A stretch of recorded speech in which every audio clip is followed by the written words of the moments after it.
Baik, di sini saya meminta bantuan ChatGPT untuk mencarikan jurnal internasional dengan kualitas Q1 tentang komunikasi antar sel transduksi, di mana pada beberapa referensi yang telah diberikan oleh ChatGPT, saya memilih jurnal Predicting Intercellular Communication Based on Metabolic Relate Ligand Receptor Interactions with MRC Link. Di mana pada jurnal ini saya juga meminta bantuan ChatGPT untuk mencarikan rumusan masalahnya. Kemudian telah diberikan oleh ChatGPT, lalu saya translate jurnalnya ke bahasa Indonesia dengan Google Translate melalui titik 3 di pojok kanan atas. Seperti ini, tadi sudah saya translate, di mana rumusan masalah pada jurnal ini adalah sebagian besar perangkat dan sumber daya yang ada hanya berfokus pada pasangan interaksi ligan reseptor, di mana kedua pasangan tersebut merupakan protein dan mengabaikan molekul non-protein lainnya. Kemudian, saya meminta bantuan ChatGPT lagi untuk mencarikan jurnal yang bisa dijadikan solusi untuk mengatasi rumusan masalah tersebut.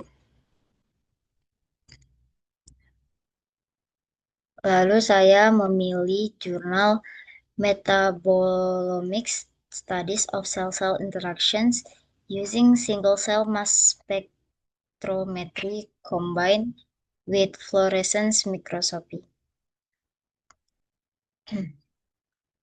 Dan jurnal tersebut telah saya terjemahkan juga melalui cara yang sebelumnya telah saya jelaskan. Solusinya pada jurnal ini adalah eh, telah dirancang alur kerja baru untuk menggabungkan teknik single probe SCMC dengan mikroskopi fluoresensi untuk mempelajari interaksi antara sel yang sensitif terhadap obat dan sel yang resistan terhadap obat dalam sistem kukultur. Pengaturan eksperimental kami memungkinkan studi metabolik in situ langsung dari interaksi sel-sel, menghilangkan potensi interferensi bahan, misalnya membran atau pembagi yang diperlukan untuk pemisahan sel. Dalam analisis sel, khususnya berbagai jenis sel dapat diberi label dengan pewarna atau protein fluoresen yang memungkinkan pemilihan sel yang diinginkan dalam populasi sel heterogen untuk studi metabolomic SCMC. Kemudian saya meminta bantuan ChatGPT untuk mencarikan jurnal pembanding sebagai solusi yang lebih efektif dan akurat terhadap rumusan masalah tersebut.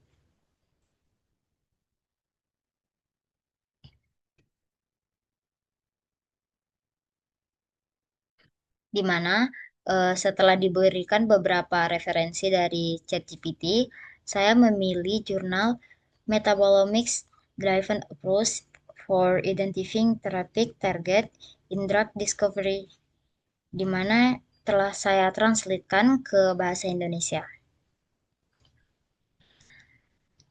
Metabolomik fungsional sangat penting untuk mengidentifikasi target terapi potensial dengan mengkaji peran metabolit bioaktif dalam proses biologis dan hubungannya dengan jalur metabolisme.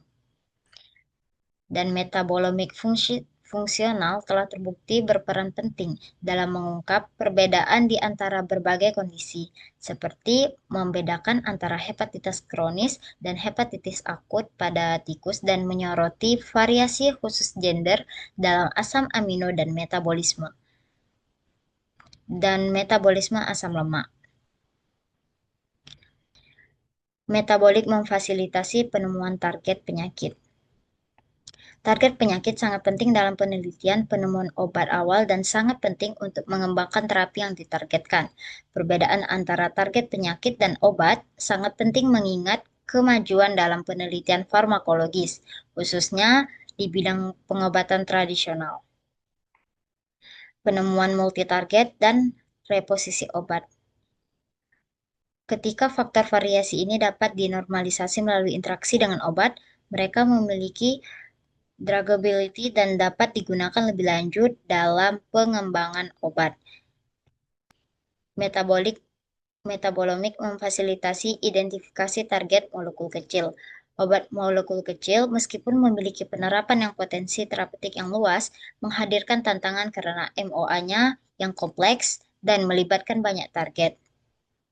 Untuk mengatasinya, integrasi metabolomik dengan bioinformatika memungkinkan pemantauan tren metabolik dan identifikasi target enzim kunci. Kemudian, selanjutnya metabolomik berkontribusi pada identifikasi target melalui pendekatan bottom up. Konsep ini mendukung pendekatan bottom up yang digerakkan oleh metabolomik untuk mengidentifikasi target obat, memungkinkan penemuan target enzim, dan mengklarifikasi MOA obat melalui analisis perubahan jalur metabolik. Sekian dari saya.